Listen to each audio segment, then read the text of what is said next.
Sipas zyrtarëve amerikan, Rusia ende nuk ka ndërmarrë përgjigjen e saj të plotë ndaj sulmit me dron të Ukrainës fundjavën e kaluar dhe pritet që në ditët në vijim të ndërmarrë një goditje të madhe dhe të shumanshme.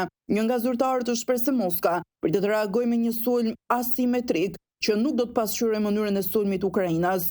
Ndërkohë një tjetër zyrtar shtoi se Rusia ka gjasa të përdor kapacitete të ndryshme ajrore, përfshirë raketa dhe dron. Edhe pse Rusia lëshoi një breshëri raketash dhe dronësh ndaj Kievit të premten, Shtetet e Bashkuara të Amerikës besojnë se kjo ishte vetëm një pjesë e reagimit dhe pjesa më e rëndë pritet të vijë.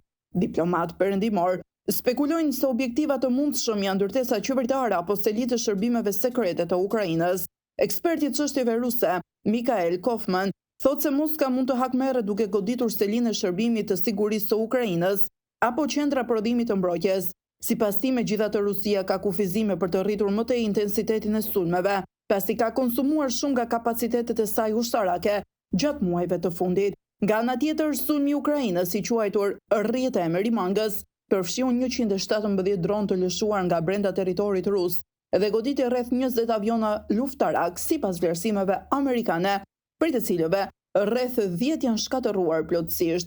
Moska zyrtare mohon humbjen e avioneve, por blogerët ushtarak rus raportojnë dëme serioze në të paktën 12 avionësh. Presidenti amerikan Donald Trump, i cili tha se kishte folur në telefon me Putinin, tregon se i kishte kërkuar atij të mos hakmerrej, por sipas tij nuk do të jetë e bukur ajo që pritet të ndodhë.